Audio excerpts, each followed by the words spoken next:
nom du Père, du Fils et du Saint-Esprit. Amen.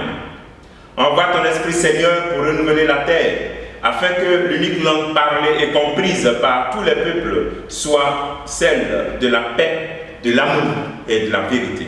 Ô Seigneur, envoie ton Esprit et tout sera créé, et tu renouvelleras la face de la terre. Bien-aimés dans le Christ, nous sommes aujourd'hui 3 décembre, et nous sommes en ce premier dimanche de l'Avent. Nous commençons une nouvelle année liturgique. Et la parole de Dieu qui nous est proposée est extraite de l'évangile de Marc chapitre 13, versets 33 à 37. Nous lisons.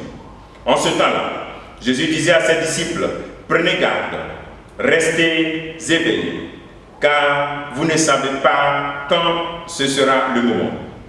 C'est comme un homme parti en voyage.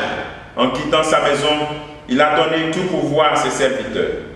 Fixez à chacun son travail et demandez au portier de veiller. Veillez donc, car vous ne savez pas quand vient le maître de la maison, le soir ou à minuit, au chant du coq ou le matin. S'il arrive à l'improviste, il ne faudrait pas qu'il vous trouve endormi. Ce que je vous dis là, je le dis à tous. Veillez. Acclamons la parole de Dieu. Louange à toi, Seigneur Jésus. Alors, bien aimés dans le Christ, nous sommes donc dans ce début de l'année liturgique. Nous sommes donc dans ce début de cette nouvelle année liturgique, année B. Et c'est bon, juste une petite parenthèse pour comprendre que nous avons 3 années liturgiques. 3 années liturgiques, année A, année B, année C. En fait, l'Église a réparti la Bible, la parole de Dieu en 3 groupes. Et donc, ce sont ces 3 groupes-là qui forment les 3 années liturgiques. De telle sorte que quelqu'un qui est régulier dans la lecture de la parole de Dieu que nous proclamons pendant nos célébrations liturgiques, eucharistiques, en 3 ans, il a lu toute la parole de Dieu, il a lu la Bible. Alors donc, voici un peu le sens de ces années liturgiques. Donc, bonne nouvelle année liturgique à tous et à chacun, et bon temps de l'Avent qui commence avec ce premier dimanche de l'Avent. Le Seigneur nous dit, prenez garde et restez éveillés car vous ne savez pas le moment. Cette interpellation est liée aussi aux paroles, la parole que nous avons écoutée antérieure qui est liée à la venue du Seigneur dans les jours passés. Le moment est tout proche. Voici la version de Marc du discours apocalyptique que nous avons écouté les jours antérieurs avec Luc. Rappelons-nous que nous croyons que le Christ est déjà venu. Et puis il vient chaque jour.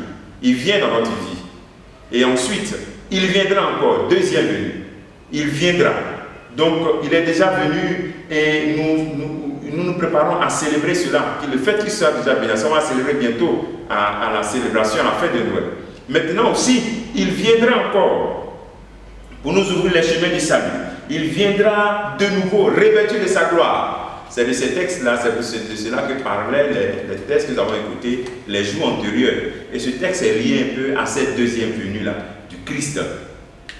Il vient pour posséder dans la pleine lumière et pour nous permettre de posséder dans la pleine lumière les biens qu'il promet, qu'il a déjà promis. Et donc, c'est cette seconde venue-là dont parle un peu ce texte et pour nous dire de veiller. Mais dans tous les cas, le Seigneur vient. De veiller dans la foi. Rappelez-vous ce que Jésus a fait au jardin des Oliviers. Pendant qu'il devait vivre sa passion, il s'est mis en attitude de prière. Il est allé au jardin des Oliviers lui-même pour prier.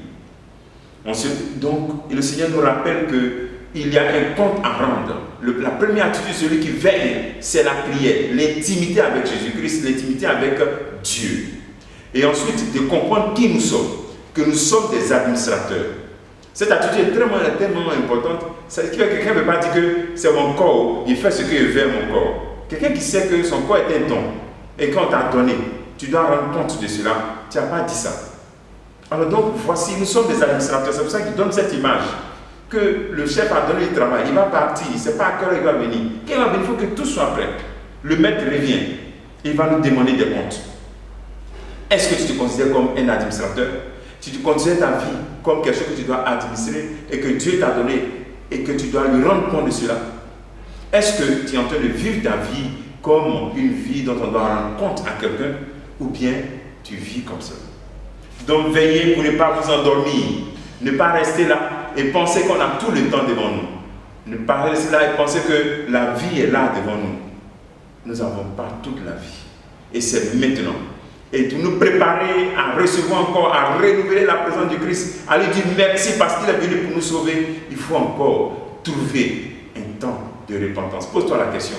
L'année passée, quand on s'est levé l'avant, comment tu étais? Quel était ton niveau de vie spirituelle l'année passée et puis par rapport à cette année?